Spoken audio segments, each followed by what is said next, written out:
Hello, everyone, and warm welcome to INFOGIST TV, where we bring you every detail concerning every and anybody you might think of.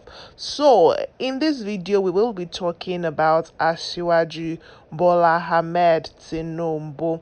This man was born on the 29th of March 1952 in Lagos State.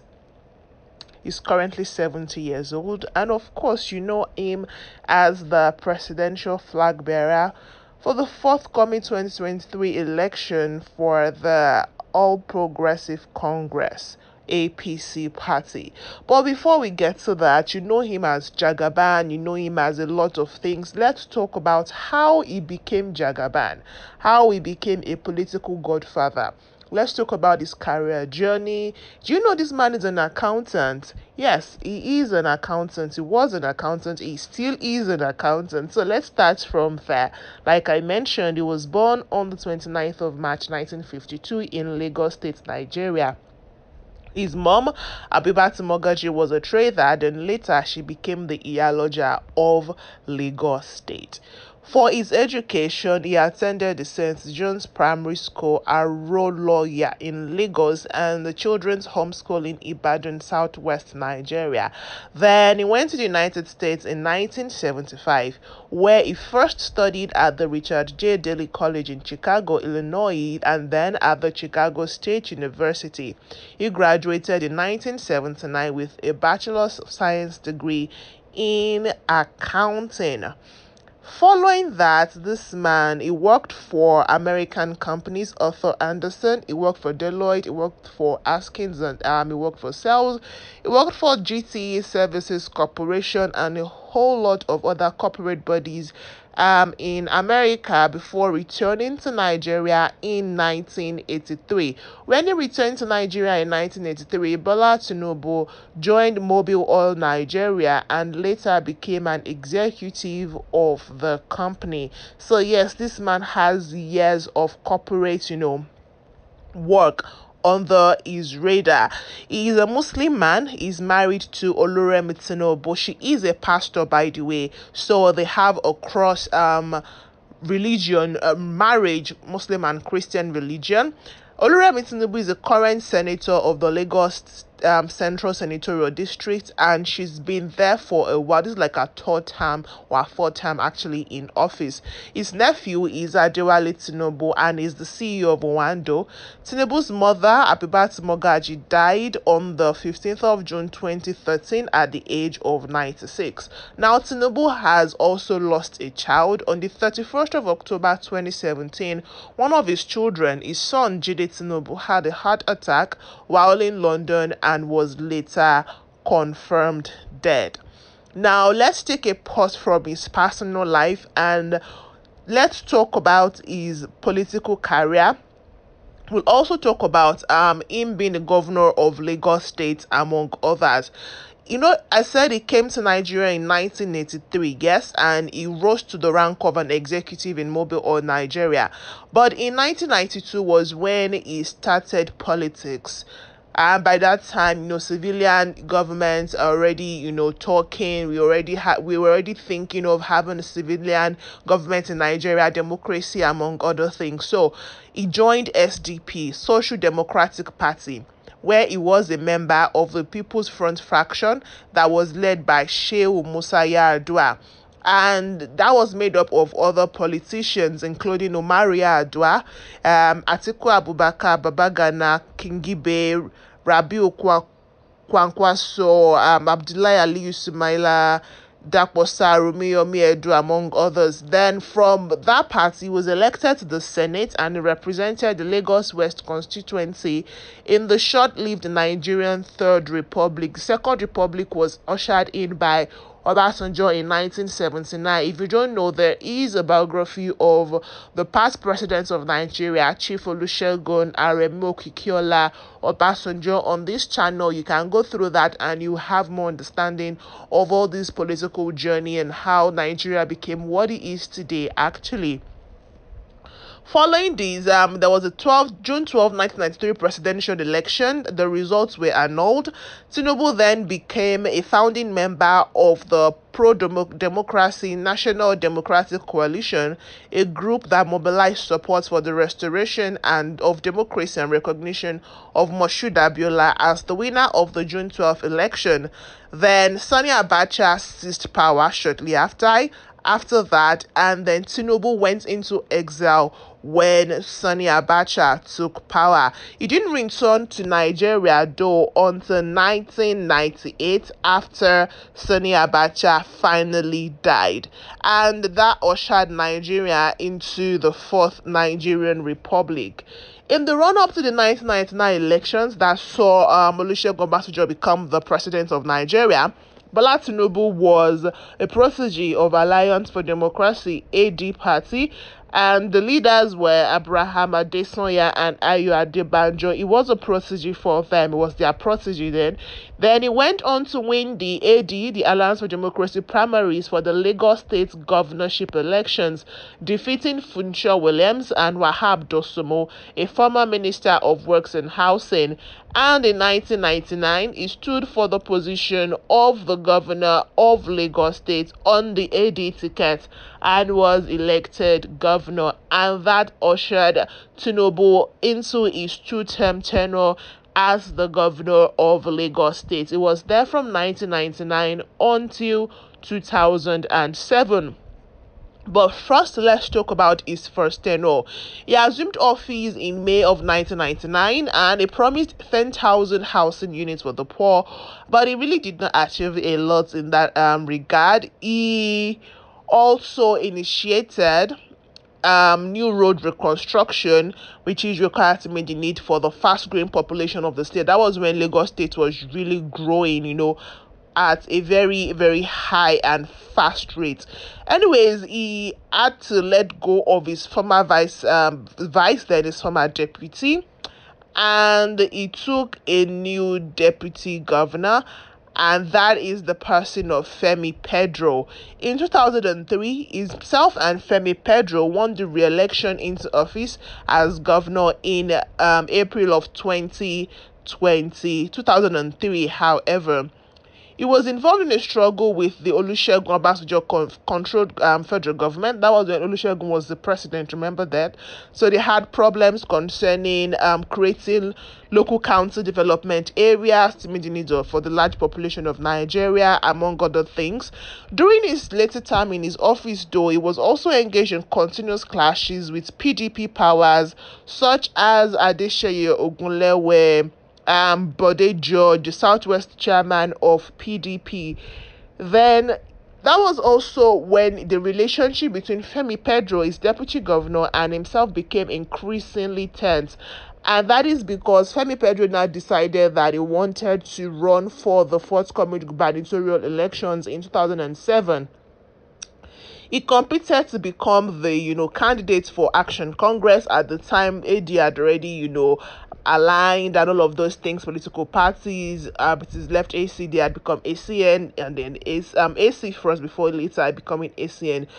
Pedro wanted to be the flag bearer for AC, the party then, but he withdrew his name on the eve of the party nomination and defected to Labour Party while still retaining his position as the deputy governor of the state. The tenure of Tinubu, however, ended on the 29th of May 2007, and his successor, Babatunde Fashola of the Action Congress, actually took office. Now, throughout this man's political career, he actually had some controversies, for lack of a better word. First, he's been perceived widely as a godfather in Lagos. His role in pulling the strings of this mega city-state was exposed in a documentary that was made in 2015 titled The Lion of Bodilon, and it highlighted Tinubu's political and financial grip on the state. He filed a 150 billion naira libel suit against the producers, AIT, and the documentary actually stopped airing on the 6th of March 2015. But regardless of that, antecedents such as his overbearingness on successors, I mean, this man literally has been the one, according to reports, putting governors in Lagos State since he left the state, among other things. Something happened in 2015. He over Fashola's successor, but Fashola took over from Tinubu, and Fashola's successor Fashola's successor was Akinwumi Ambode, and that was because Tinubu put his weight behind Akinwumi Ambode, among other things. And Akinwumi Ambode and Tinubu also had a beef again at the end of the day, and that was what brought Babajide Sanwo-Olu to become the present governor of Lagos State. So this man has a strong hold on Lagos State. Also, he's been accused of illegal operation of foreign accounts in April 2007 after the general elections. But before Babajide Sanwo-Olu took office, the federal government brought Tinubu before the Code of Conduct Bureau for trial over the alleged illegal operation of 16 separate foreign accounts, although nothing, was found against him at the end of the day. And talking about him still being a political godfather, in 2014, Tinubu supported the former military head of state, General Muhammadu Buhari, to become, the president of Nigeria. And this man is still the incumbent president, is the current president. He initially wanted to become Buhari's vice presidential candidate, actually, but later he considered for Yemi Osibanjo, who is his ally and former commissioner of justice. So yes, while Tinubu was governor of Lagos State, Yemi Osibanjo was actually a commissioner for justice and attorney general for Lagos State. In 2015, Buhari rode the APC party, All Progressive Congress, to victory, ending the 16-year rule of the People's Democratic Party and making the first time in the history of Nigeria that the incumbent president lost to an opposition candidate. Tinubu went ahead and he's played a lot of important role in Buhari administration. Among other things, 2019, he supported Buhari again for his re-election campaign, defeating PDP candidate Atiku Abubakar. In 2020, following an internal party crisis, which led to the removal of Tinubu ally and party chairman Adams Oshiomhole, it is believed that the move was to scuttle Tinubu's presidential prospects ahead of 2023, but that did not succeed because on the 10th of January 2022, Tinubu announced his intention to run for the president of Nigeria to President Buhari, which was the formal form of announcement from him. And the old scuffle started presidential primaries for APC. Yemi Osibanjo also, took nomination from, in fact, 25 other persons, including ministers, senators, governors of different states under APC, all picked nomination form. But on the 8th of June 2022, following a 3 days National Convention in Abuja, Tinubu won the presidential primaries of the ruling All Progressive Congress, scoring 1,271 to defeat Vice President Yomi Osibanjo and, of course, Rotimi Amechi were like the strong contenders. And so this man is the flag bearer for APC. Guys, I hope I've been able to do some justice and give you some insight to Bola Ahmed Tinubu's political career and how he's become who he is currently, from his days as SDP, Social Democratic Party, to ACN, to CP, to AD, First Alliance for Democracy, to ACN, to CPC, and now APC, which is like the opposition party in Nigeria, and him being a presidential candidate. Now, a lot of people have different opinions concerning Tinubu wanting to become president of the Nigeria, people citing his ill health, among other things, and how he has run the affairs of things for so long in Nigeria. It needs to take a rest. Remember, I said he's basically godfather in Nigerian politics, according to reports. But I want to hear from you in the comment section. What did I miss out about Bola Ahmed Tinubu that you're privy to? I want to hear from you. If you like this video, please give it a thumbs up to show that you do. I will definitely see you in the next one, guys. Bye. Hello, this is INFOGIST TV and welcome to this channel. Now, in this video, we will be talking about Nigerian ex-militant leader, Asari Dokubo. We will talk about his education, talk about his family, talk about his wives and his children, talk about his journey into becoming a terror leader, and also talk about now that he's done being that and his take on politics as it is happening today in Nigeria. So let's start by talking about his early life. He was born Melford Dokubo Goodhead Jr. in 1964, the 1st of June, by the way, and now is typically referred to as Asari. Is now Asari Dokubo. He is a Muslim with a populist view and an anti-government stance that have made him a folk hero among certain members of the local population. He was at the time the president of the Ijo Youth Council for a time. This man was born in Buguma, River State. His father was a court judge and his mother was a housewife, full housewife, and he has 4 other siblings. He received both primary and secondary education in Port Harcourt. Then he was subsequently accepted into law school to study law at the University of Calabar, but he dropped out after just 3 years in school because, according to him, he had problems with the school authority, and so he dropped out.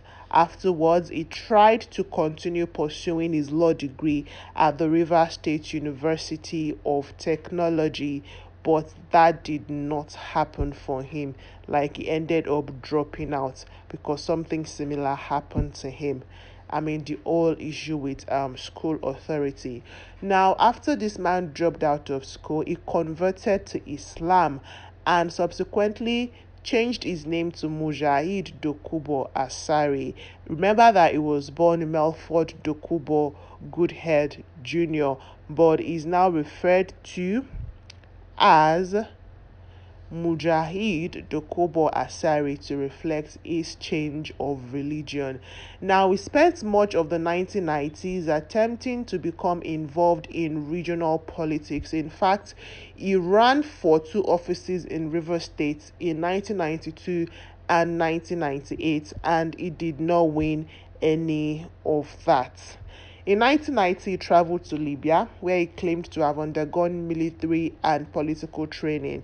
In 1992, when he first ran, he ran an unfortunate election campaign for a seat in the River State House of Assembly, which he lost. He also failed to become the chairman of the Asari Toru local government area of River State.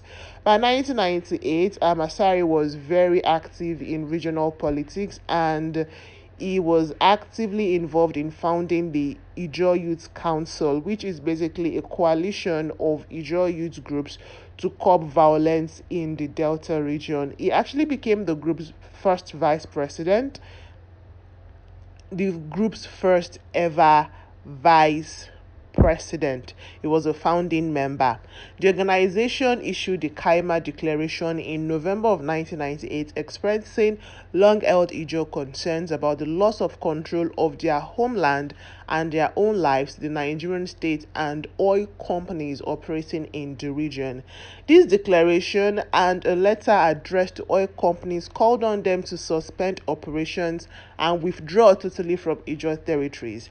They also pledged to struggle peacefully for freedom, self-determination, and ecological justice, and they called it Operation Climate Change, which began in 1998 on the 28th of December especially. Now, the Nigerian government responded by trying to crack down on this group, the Ijo Youth Council, right? And that was when the whole brouhaha with Niger Delta people, militants, actually began. He became the president in 2001 and then led the group to pursue an agenda of resource control and self-determination by every means necessary. Now, following all of those things, In 2003, Asari Dokubo actually went off the surface. Nobody knew whatever about him. That was 2004, rather. He retreated from public view. Then he now went underground to create the Niger Delta People's Volunteer Force, NDPV, which would now emerge as a major catalyst for unrest in the Delta region, the Niger Delta region, right? The NDPVF, which he created, is a militant group, and it was founded in large part by local and regional politicians who sought great profit from the region's oil revenue. Then quickly PVF, the Niger Delta People's Volunteer Force, escalated an armed conflict with another rival group known as the Niger Delta Vigilante, NDV, who were also seeking to control the Delta's oil region, Niger Delta's oil region. The combat was concentrated primarily in Warri, and subsequently it moved to Port Harcourt as well as areas of the city's southwest. So remember that the Asari Dokubo is actually from Rivers State. Yeah. Now both groups engage in oil bunkering and other illegal forms of local resource extradition. Now, something happened. Change in political ideals by Asari Dokubo's group caused the group's former sponsors to withdraw their financial support and started funding NDV. Asari then made a declaration of all-out war against the Nigerian state, so they started fighting all of Nigeria. Although he said that he does not is not in any way affiliated with any particular Biafra independence organization, he has appeared at several events in the past with Raphael Uwazurike, and of course in various interviews, he has praised Nnamdi Kanu of the indigenous people of Biafra. Now, crisis and unrest happened, the threats to attack oil wells and pipelines around the Niger Delta war. Then, due to this crisis, the presidents then, as of 2003, 2004, 2005, President Olusegun Obasanjo, that was his second term in office as the president of Nigeria, called Asari and the leader of the NDV then, the Niger Delta Vigilante, Ateke Tom, I'm not sure I'm pronouncing his name right, I'll just call him Tom going forward, to Abuja for a peace talk, and it was a failure. Then Asari now said he was not going to endorse the legitimacy of Olusegun Obasanjo government because he felt like Obasanjo was trying to, support publicly the self-determination and also say that the Ijos or the Niger Delta persons are not fighting for something right, because we're fighting for independence. Then Asari Dokubo was arrested in 2005. They arrested him and they sent him to jail. He was there until 2007. They arrested him on the 20th of September 2005. He was arrested and was charged with treason. He was held behind bars and in chains at the Federal Security Service headquarters in Abuja, and he was arrested also. One of the allegations was for supporting the segregation of the Niger Delta region from Nigeria. This man, while his case was being heard in 2007, actually threatened to kill the Federal High Court judge Peter Olayiwola then during one of his court hearings. Then in 2007, Obasanjo had left office, June 14 to be precise. It was Yar'Adua that was president now, and due to Asari Dokubo's deteriorating health, he had hypertension, diabetes.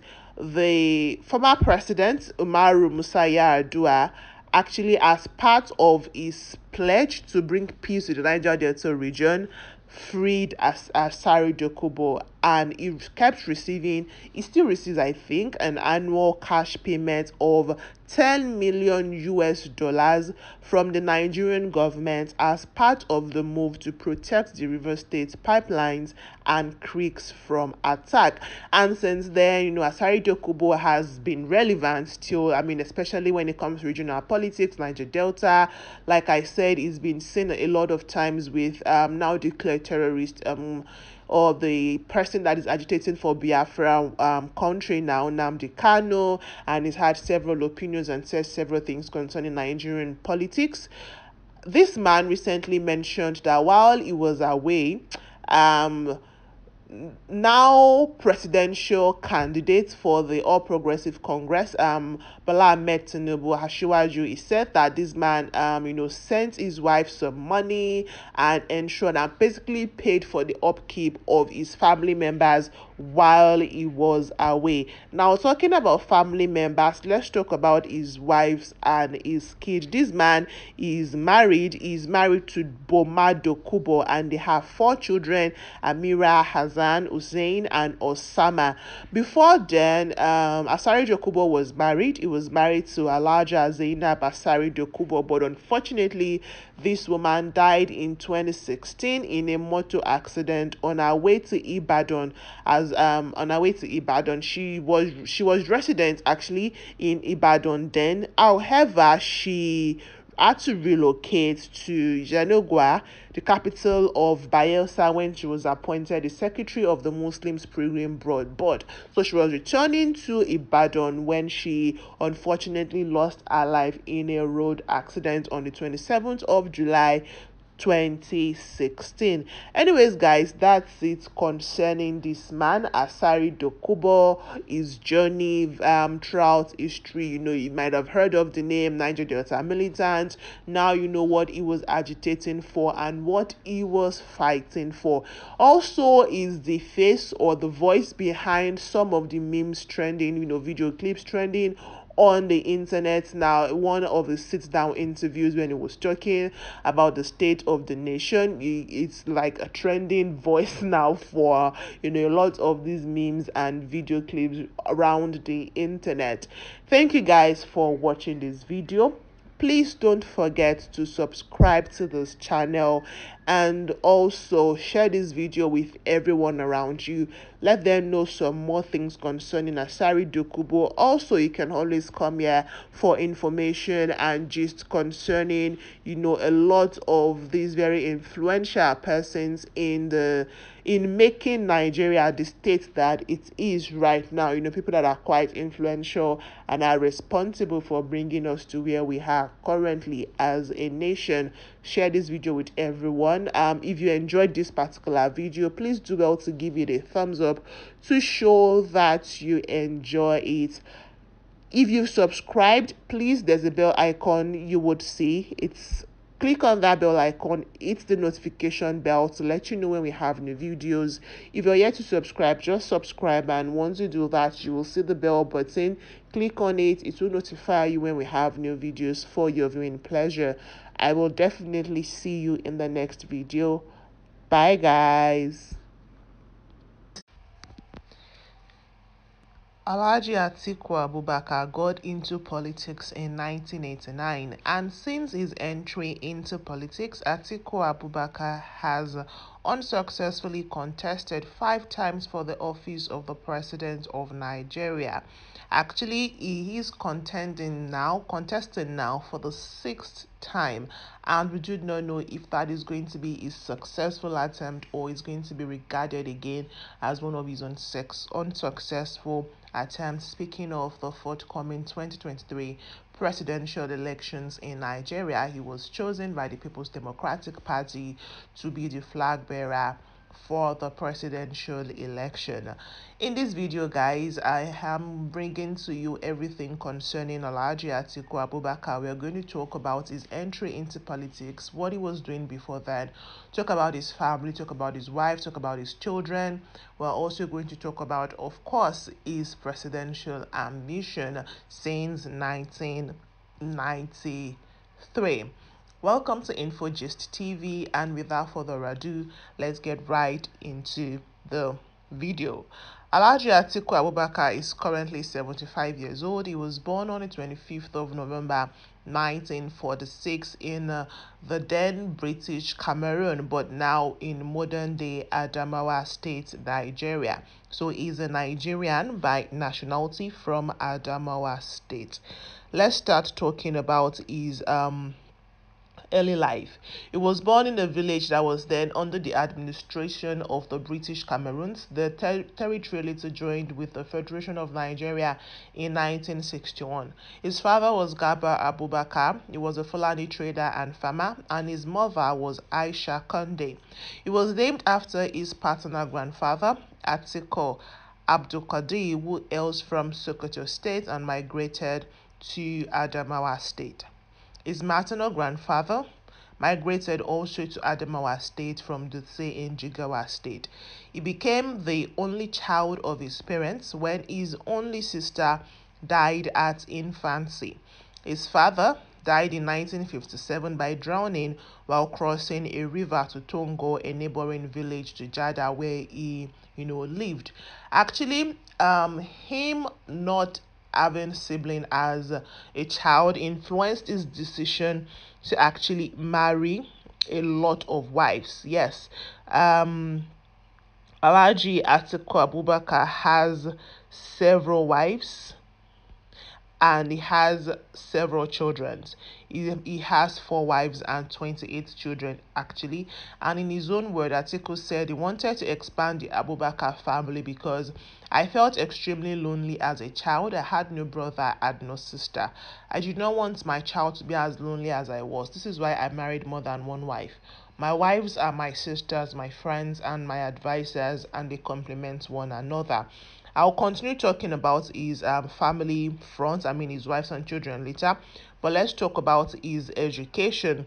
His father was opposed to the idea of Western education and tried to keep him out of the traditional school system. But when the government then discovered that Abubakar was not attending the mandatory schooling, his father spent a few days in jail, but his mom paid the fine. At the age of 8, Atiku Abubakar enrolled in the Jeda Primary School in Adamawa State. After completing his primary education in 1960, he was admitted into the Adamawa Provincial Secondary School in the same year. He graduated from secondary school in 1965 and he made the grade 3 in the West Africa Senior School Certificate Examination. After secondary school, he studied for a short while at the Nigerian Police College in Kaduna. But he left the college when he was unable to present an O-level mathematics result, and then he started working. He worked briefly as a tax officer in the Regional Ministry of Finance, where he gained admission to the School of Hygiene in Kano. He graduated with a diploma in 1967. Afterwards, he enrolled for a law diploma at the Ahmadu Bello University Institute of Administration on a scholarship from the regional government. After graduation, in 1969, during the Nigerian Civil War, by the way, he was employed by the Nigerian Customs Service. It wasn't, however, until 2021 that Abubakar successfully completed and passed his master's degree in international relations at the Anglia Ruskin University, Cambridge, United Kingdom. So, let me continue talking about his marriage. Remember I said he got married 4 times, right? He's married to 4 wives. In 1971 was the first time he got married. He secretly married Titilayo Albert in Lagos because the family was initially opposed to the union, and he has children with her. His children from her include Fatima, Adamu, Halima, and Aminu. In 1979, again, he married Ladi Yakubu as his second wife. He has 6 children with Ladi.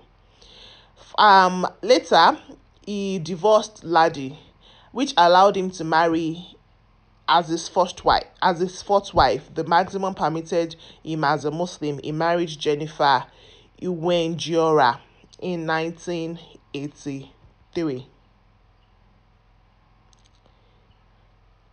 In 1983, he married his third wife, Princess Rukayatu, daughter of the Lamido of Adamawa, Aliyu Mustafa, and they have children together. In 1986, he married his fourth wife, Fatima Shetima, and they have children together. You might be confused. Let me tell you again. So he married Titilayo Halbat. He married Ladi Yakubu. He married Jennifer Douglas. He married Princess Rukayatu. Then he married Fatima Shetima.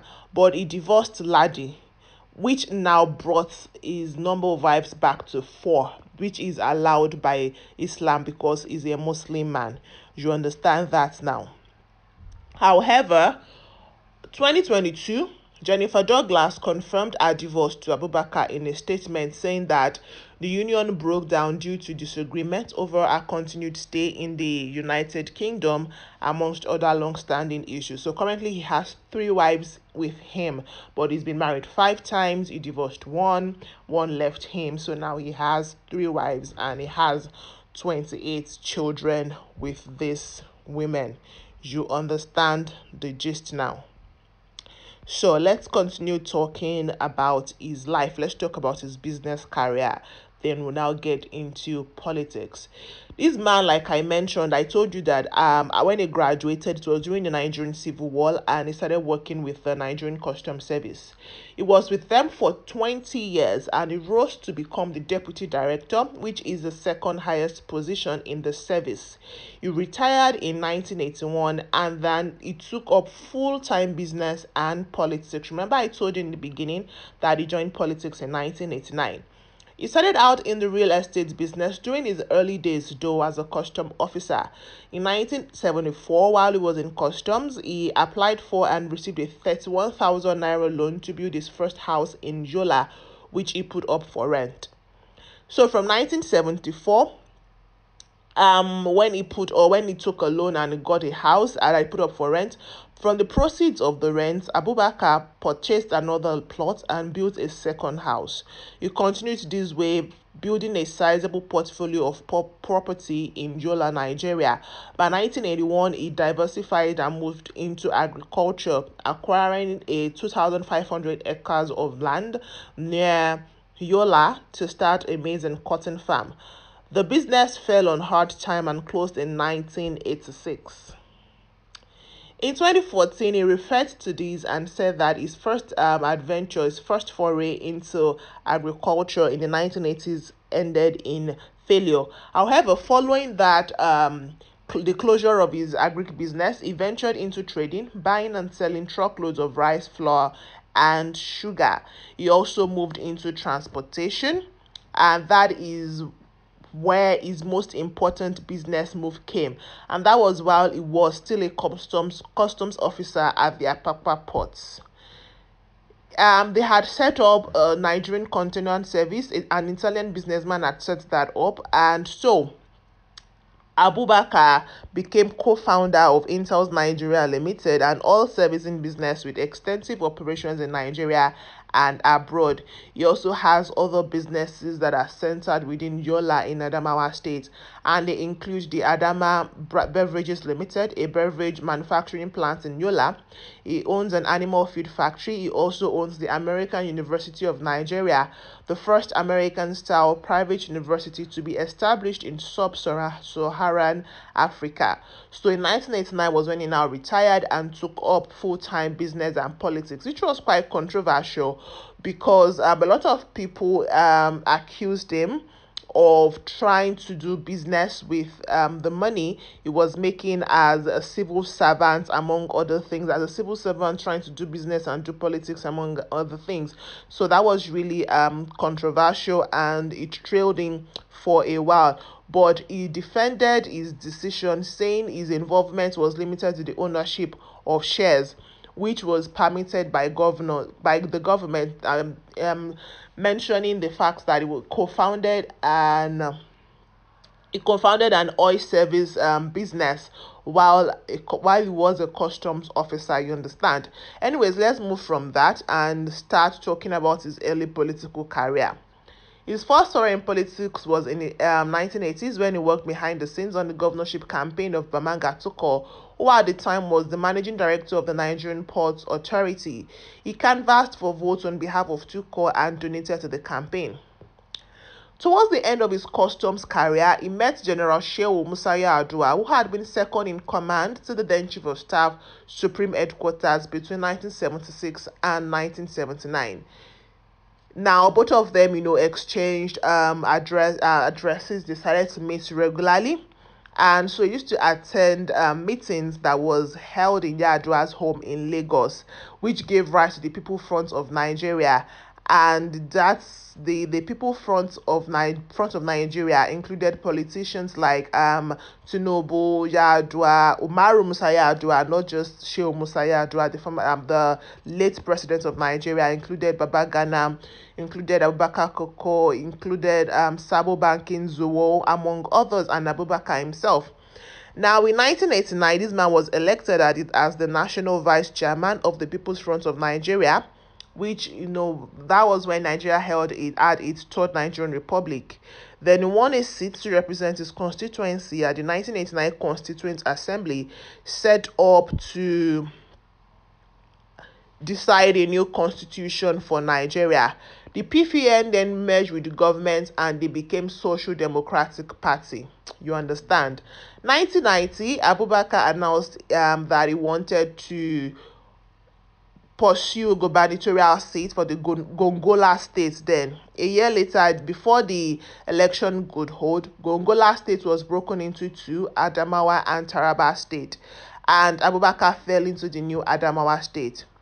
He was disqualified, however, from contesting the election. 1993, he contested the SDP presidential primaries, which was the first time he would, pique interest in presidency. After the first ballot of the primaries held in Jos was Moshood Abiola and Babangana. Abubakar and Kingibe actually joined forces to challenge Abiola, but Shehu Yar'Adua asked Atiku to withdraw from the campaign, with Abiola promising to make him Abiola's running mate. Abiola was, however, pressured to pick Kingibe instead as his vice presidential running mate, but remember that election now, it was nullified, of course, by General Sani Abacha.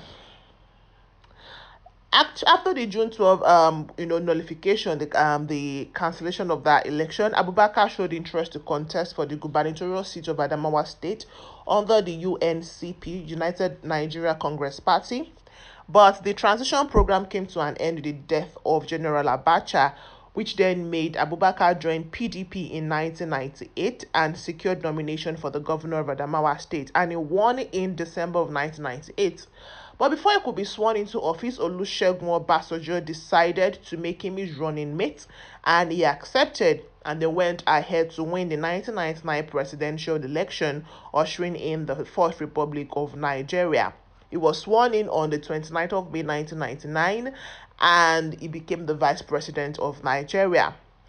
He also was the running mate for the president for their second term, and they also became the running mate for Obasanjo, basically. However, in 2006, Abubakar was involved in a bitter public battle with his boss, and that rose from Atiku hoping to take another shot at presidency. Obasanjo trying to take another shot at presidency for the third term, and that failed. In an interview in 2013, Abubakar said that Obasanjo told him that when he was a military head of state 20 years ago, he said he left Mubarak in office, he left Mugabe in office, he left Iyedema in office, he left Umar Bongo in office, he left Paul Biya in office, and when he came back as a civilian president, they were still in office. And just after 8 years, we are saying he should leave power, and he's still going to leave these people in office. And Abubakar said he had to mention to him that this is Nigeria, it is not Libya, not Egypt, not Cameroon, and not Togo, and that was what actually caused their fight. 2014, Obasanjo was appealed to by Nigerians and a delegation from the Northern Youth leaders to forgive his then vice president, Atiku Abubakar, and he said that they are on good terms. Now, 2007, this man said he wanted to run for presidency. Atiku Abubakar said he wanted to run for presidency. He was chosen as the presidential candidate for AC for Action Congress, but he also lost that election, right? Afterwards, 2013, INEC registered to new party, the People's Democratic Movement. Abubakar emerged as the presidential candidate, however, for PDP, and he lost. Afterwards, 2014, he left PDP to become a founding member of APC, All Progressive Congress, with the admission to contest for the presidency ahead of the 2015 election. Primaries election happened. He lost the primaries, so he exited APC and went back to PDP. And 2019, he contested again for presidency. He lost. Right? He lost to Muhammadu Buhari. Now 2023 is contesting again. He was chosen actually by PDP to come and contest again for presidency, and that is where we are currently on the political career and journey of Atiku Abubakar. But fingers crossed, let's see how that is going to happen. He actually has some chieftaincy traditional title. He was named the Turaki of Adamawa by his future father-in-law, Adamawa traditional leader, Alhaji Aliyu Mustafa. In June 2017, he was also named the Waziri of Adamawa, and his previous title of Turaki was transferred to his son, Aliyu Abubakar. Anyways, that's it concerning Alhaji Atiku Abubakar, his journey in the political realm. I mean, of course, that's how I can put it. We've talked about his private life, among other things. Let me know in the comment section if this has educated you somehow concerning Alhaji Atiku Abubakar.